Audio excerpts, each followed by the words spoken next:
Welcome to the Fairest podcast. Here we explore spiritual insights and practical strategies to help you cultivate a family life rooted in beautiful, self-giving love. Join us as we invite experts to share uplifting perspectives and actionable advice for navigating the joys and challenges of modern family dynamics. Welcome back to the show. On today's podcast, we're taking a look back at previous guests and their answer to the question, how has Mary been a mother to you? Please be sure to check out the full podcast linked in the show notes. Enjoy. I think for me, I must admit, I had a very ambiguous relationship with Mary. I grew up in the South, and the South was this really sort of space where I was trying not to be too Catholic, or I was trying to be Catholic in the right ways. And Mary felt like a bridge too far. And it was kind of actually at Notre Dame, which I have to remind people is named after the Blessed Mother instead of after a football team, that I kind of came to recognize who Mary was. She is mother. She's the mother of all disciples. She's the disciple of all disciples. And I think what she's done for me is help me to see the absolute tender love involved in Christian discipleship.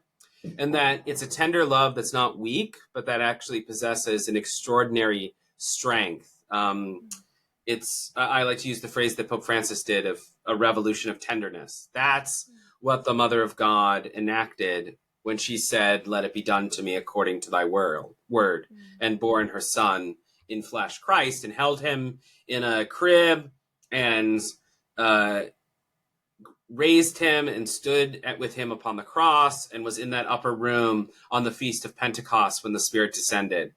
And so she has been a mother in that sense, is that she's pointed to me the revolution of tenderness, and that ecclesial renewal and reform is based not therefore in bureaucracy or power or prestige, but in that revolution of tenderness. And if we forget that, then it just becomes committee meetings and documents and a bunch of bureaucracy that nobody in our age really wants to attend to.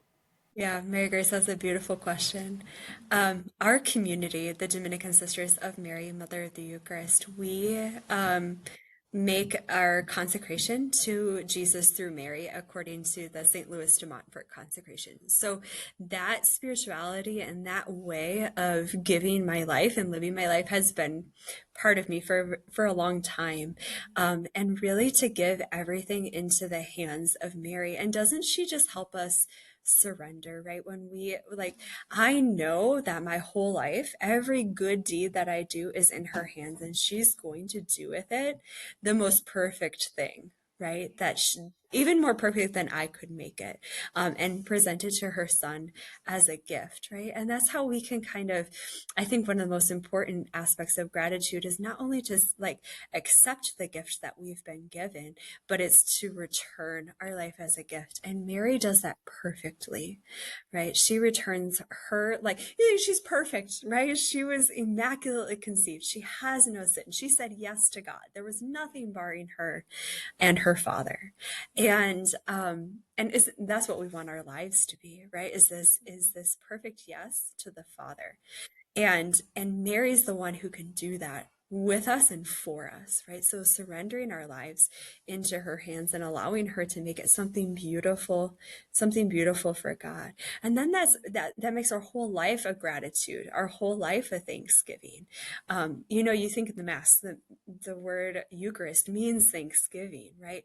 And we're called in the Eucharist, not just to receive Jesus in Holy Communion, but as an offertory to lay our lives on the altar with that bread and that wine, to allow it to become this gift, to allow it to become Christ, to unite ourselves totally to him. And so Mary does that perfectly. So I would say that consecration of giving my whole life to Jesus through the hands of Mary, that I know that she's going to make it beautiful.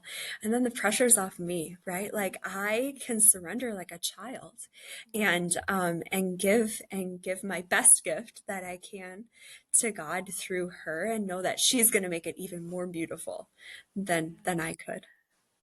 I think for me, like Mary's been a mother to me in the sense of I have not lived with my own mother in many, many, many years now. And so I often just call her Mama Mary. And so like I'll be out walking and I'll see a statue and I'll be like, oh, Mama Mary. And I'll ask her something, right? Or something like that. And I actually started calling her like Mama Mary and thinking of her in that way when a former student of mine years ago who was not Catholic, but who was attending the Catholic religion classes that I was teaching, told me this story. And her dad and her two younger brothers were away for the weekend, and their mom had stayed behind for some reason. And something happened, and her dad got like violently ill in the middle of the night. And she was the oldest. She was probably 17 or so at the time. She was the oldest, and the only girl. And so she was like, oh my gosh, like I have to take care of him.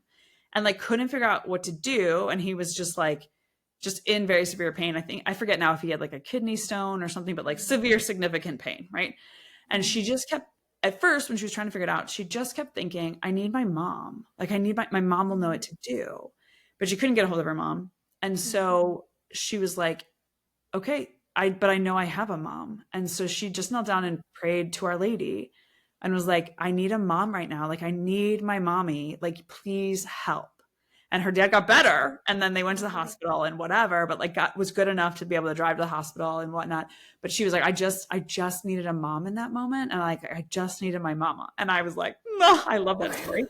So after that, I just really started like when I would see images or see statues, especially like out walking or things like that, like just thinking of her as like my mama, because there are times when you just need your mama for something. So that's the answer for me. Yes. I think that as I mean, I haven't gone through all the crazy things that we've been through. You know, we've also had kids hospitalized on a couple different occasions for weeks at a time. We live in Altadena, California, which is the site of one of the big California wildfires. Our home survived, but 9 of the 12 homes in our neighborhood did not. We were displaced for 4 months, lived in an Airbnb in a different part of town. And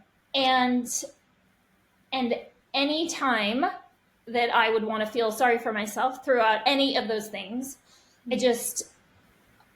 I think of Our Lady, and I think of how she was favored by God, and that didn't save her from challenges and from sorrow. And I think of her, especially through my husband's illness and death. I think of the Stabat Mater, the standing mother, and how she stood at the cross. And there's such a beautiful strength there. And we don't think of her, we don't think of her as a pushy lady or, but she has this quiet strength. And I always prayed to, and I still do, to be like that, to face challenges like that. Standing, able to support the people around me, able to, turn to God and turn towards the people that I love, rather than away from them. And I can't think of any example better than Mary for that. Thanks for listening to this episode of the Fairest Love Podcast. In 2025, we are continuing to share the beautiful devotion to Mary, Mother of Fairest Love, while providing practical tools and advice for parents, couples, and families. You can help us with this mission by sharing this episode with a friend, subscribing to the podcast, or leaving a review. To learn more, visit us at fairestlovefamilyproject.org.